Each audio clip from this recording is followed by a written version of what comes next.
very confident, says he's going to knock you out in the 9th round. Yeah, man. You know, he's a dumbass, and so it's gonna be apparent on Saturday when he's the one that gets knocked out. I mean, genuinely, fighters always say this. There's the back and forth, but Piers, I'm being so honest, man. This guy is easy work. Warm up. Some 8-year-olds. I got the 8-year-olds in there. If I find out anything, I'm gonna beat your ass and I'm gonna beat Jaden on love. I mean, which is nothing wrong with it. You know what I mean? Especially Tank been talking about retirement, so why not get the bag and then go about your business if that's your plan? Gervonta Davis and Jake Paul sit face to face with Piers Morgan, their confidence and attitude filling the room as they discuss their upcoming fight. Jake admits that Tank is the most experienced and dangerous opponent he has ever faced, a huge step up from anyone he's fought before. Despite the acknowledgement, Gervonta remains calm and composed, exuding quiet confidence as he promises to showcase a sharper, stronger version of himself when fight night arrives. Sharper, just my focus gotta be blazing that night. Just me and him in that ring. All in all, be better. I saw 8 to 10 rounds is what you thinking, and I also saw, I think I saw 6 rounds. Is what you thinking? I could be wrong. 7 or 8. 7, yeah, it's right around there. Yeah. How you pick that number? Like, how do you pick what round it's gonna be? First, his skills, the moment. Yeah. I don't know how durable he is. Mm-hmm. I don't know. I just don't know just yet. But I know if I can get him where I want him. Yeah. That's how long it's gonna take. Yeah. To be a good beating. Do you understand the magnitude of this fight? Do you understand how important this fight is to the boxing game, to the sport? I think I do, but I don't think that he knows. I've been in big fights, but it wasn't nothing like this. Yeah. Jake Paul confidently tells Piers Morgan that the truth will be revealed once fight night arrives on Saturday, November 15th. He insists that all the predictions and debates will be settled in the ring, where his performance will speak louder than any interview. Jake believes that under the bright lights, he will prove who truly deserves victory. Reflecting on the sport itself, he notes how boxing has evolved in recent years, from a discipline rooted purely in skill to a global entertainment spectacle driven by attention, fame, and the power of influence. Says he's going to knock you out in the 9th round. Yeah, man. You know, he's a dumbass, and so it's gonna be apparent on Saturday when he's the one that gets knocked out. I mean, genuinely, fighters always say this. There's the back and forth, but Piers, I'm being so honest, man. This guy is easy work. Ameliano Vargas believes Jake Paul recognized boxing's transformation before anyone else. Rather than following the traditional path of a long amateur career or chasing Olympic glory, Jake built his own audience first.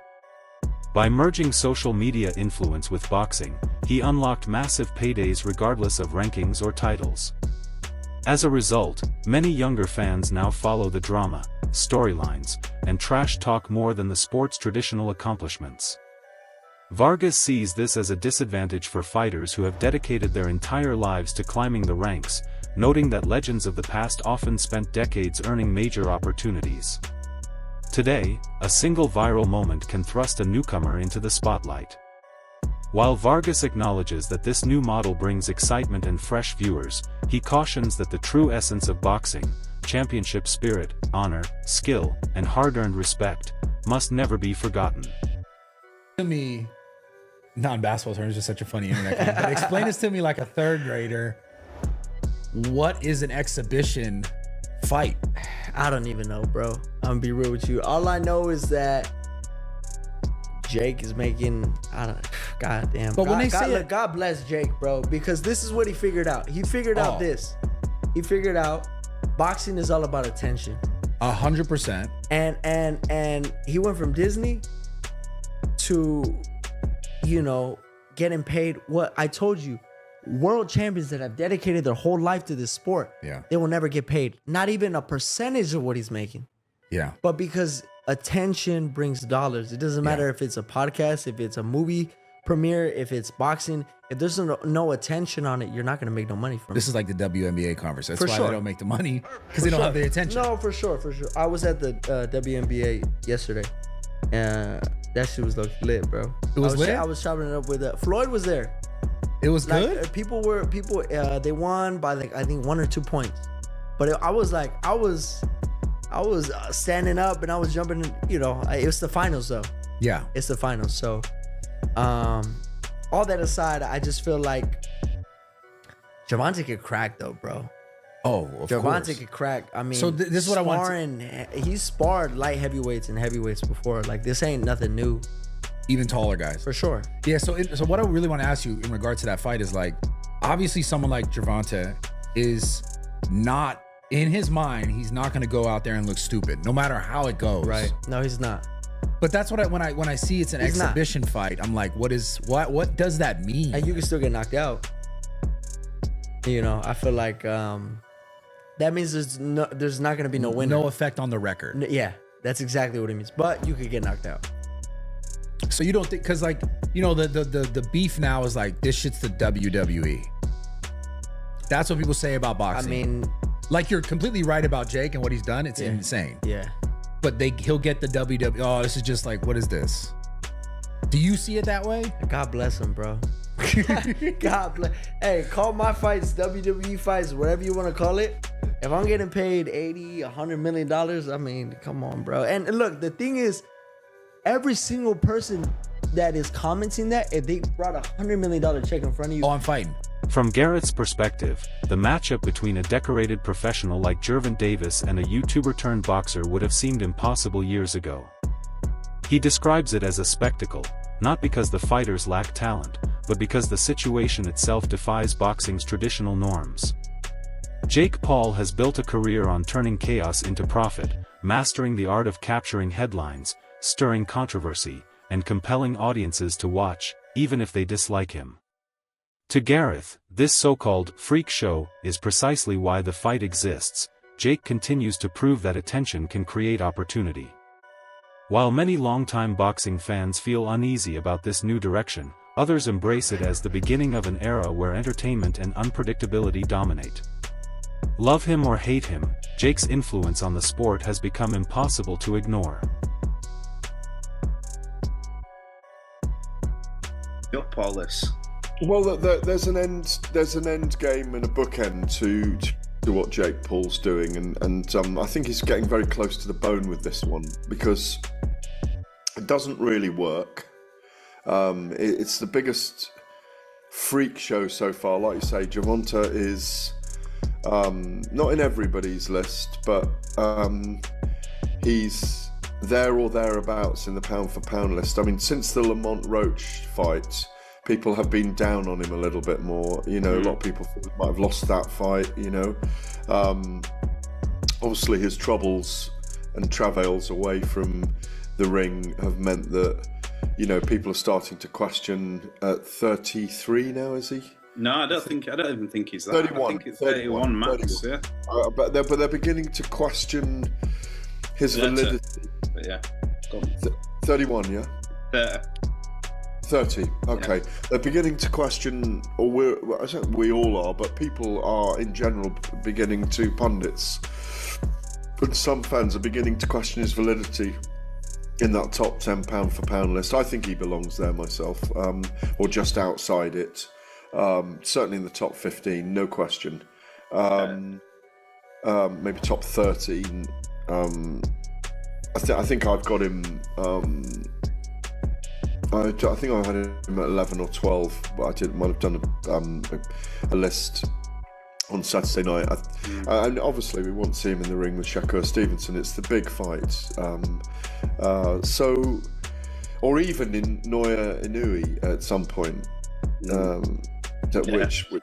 which is a fantasy matchup that I remember dreaming about around the same time I was dreaming about Terence Crawford and Saul Canelo Alvarez a couple of years ago. Mm-hmm. Coach Reg defends Gervonta Davis by reminding everyone that Tank's success was not built overnight. He rose through multiple weight divisions, faced tough contenders, and delivered knockout victories that earned him global respect. Reg argues that once a fighter reaches that level, judgment follows them everywhere. While some claim Tank is now chasing money, the coach insists he has earned the right to secure his future. Boxing, he says, is a risky life. One bad night can change everything. After countless training camps, grueling battles against dangerous opponents, and constant emotional pressure, it's only natural for Davis to pursue opportunities that offer both reward and security. Reg emphasizes that Tank still embodies true boxing values, discipline, courage, and championship ambition. He isn't avoiding challenges, he's selecting fights that balance legacy and reward. Supporters admire his dominance, while critics focus only on what he hasn't done yet, but as Reg points out, that's... You know what I mean? Especially Tank been talking about retiring, so why not get the bag and then go about your business if that's your plan? I mean, if that's your plan to retire, then go get the bag and then go about your business. You ain't doing nothing wrong. I'm not against it. You got some people that are very critical, Tank. Does it make sense depending on what you're in boxing for? Because you got some people that want to fight the best. You got some people that want the accolades, the belts, the undisputed. And you got some people that just came into this game like, look, I'm trying to get my family out of poverty and give us generational wealth. Does it all depend on what you decided to box for? Well, Tank accomplished a lot at a young age.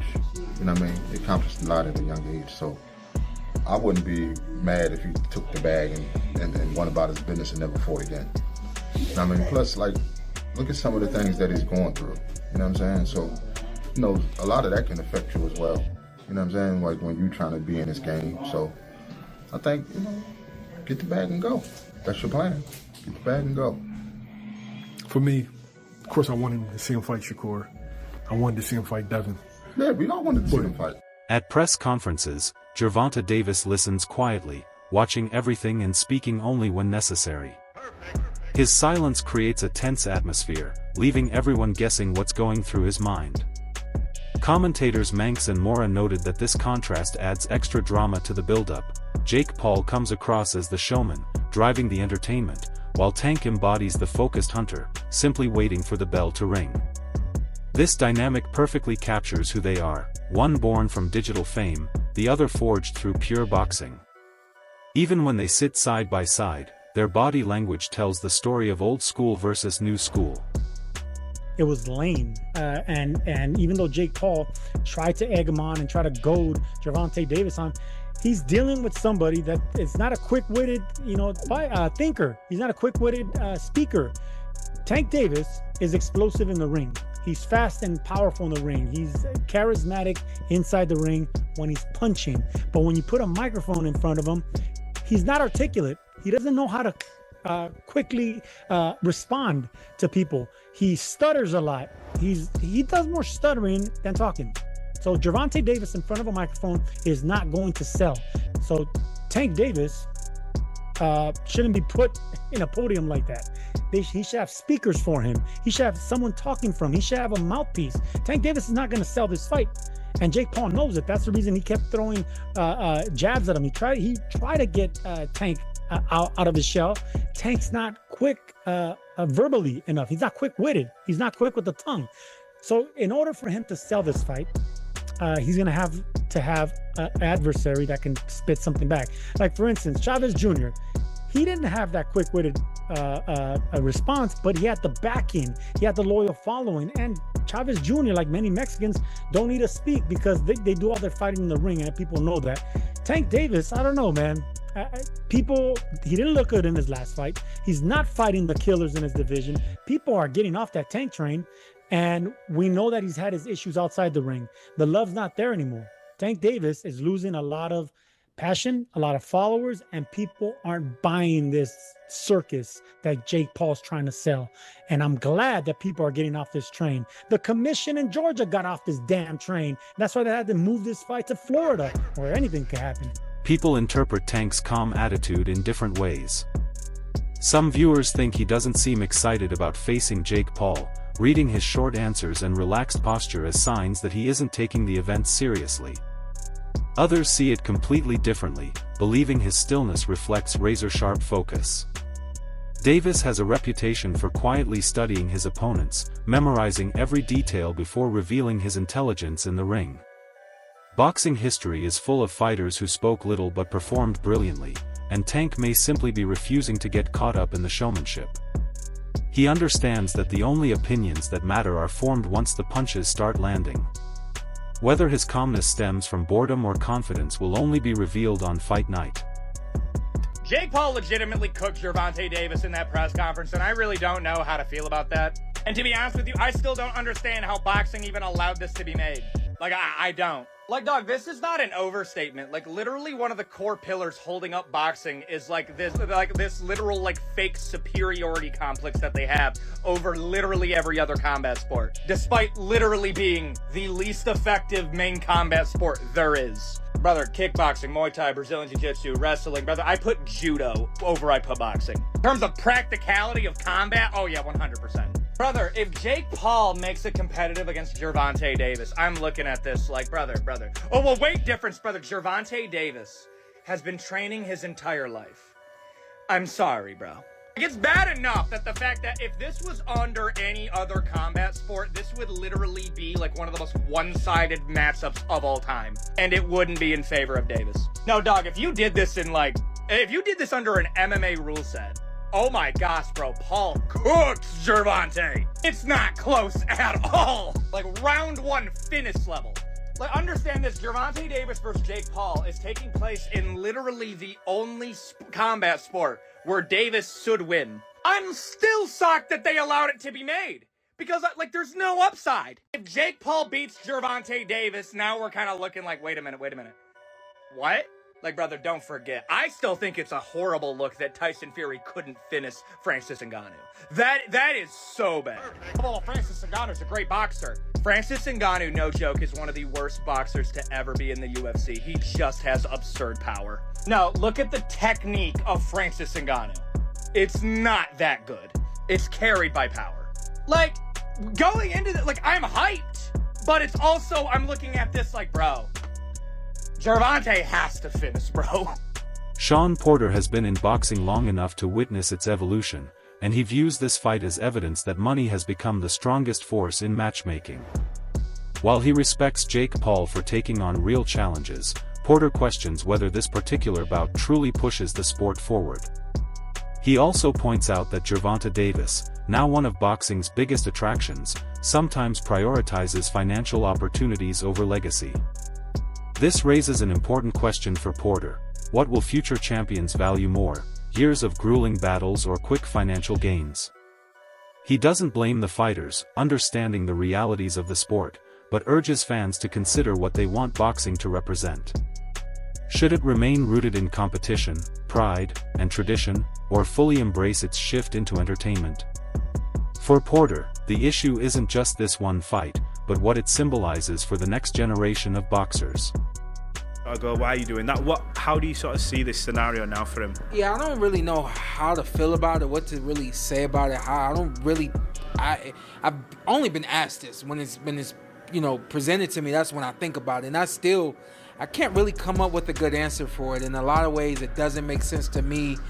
Of course, we know the size differential, and the kind of list goes on from there. I don't know, man. I think we're entering a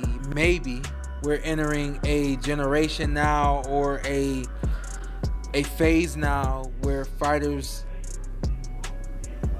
I don't know if it's fighters, I don't know if he doesn't care about the legacy, or if he feels like this fight doesn't matter, I'll get back to the legacy. I just don't know. This is truly not, it's not a legacy fight, but of course it is a generational money fight. Analysts who closely follow Gervonta Davis argue that his career reflects a steady pursuit of greatness. Every major fight he's taken has been a step toward proving something new. While money is naturally a factor, they believe Tank enters the ring with one clear goal: to demonstrate that he is the superior fighter. His silence at press conferences, they say, isn't arrogance but a reminder that boxing is decided by skill, not words. After years of success, Davis is focused on securing his place among the modern greats, fully aware that one poor performance could erase years of hard work. That pressure drives his intense preparation and unwavering discipline. True legacy, after all, demands more than viral fame. It requires a career built on defining moments. And that is exactly what Tank Davis is chasing. If you're sitting on that toilet and that stool ain't brown or green, if it's red, go to the doctor. Yeah, for sure. But again, Tank Davis and Jake Paul, they fight in November. I personally have Tank, you know what I'm saying? I just don't, because Tank is a little different. He ain't like them other niggas who took a fall. Tank ain't finna take no fall, bro. That's what I think too. I think like, bro got a reputation to maintain. He ain't about to just, you know what I'm saying, sign a deal just for some money. Just for some bread. I ain't like, it's about the money though, for sure. For sure. But I'm not about to. But what they get, like 20, he got like 20 million? But yeah, 20, I ain't gonna lie, Tank probably get 20, 30, 40.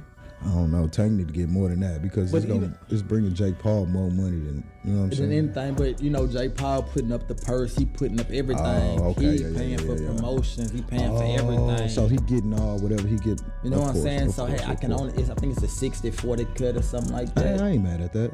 So it's like you getting 40% and you all got to do is show up and fight. No, facts. That's all you got to do is show up. Facts. And then 9 times out of 10, you know what I'm saying, it's going to be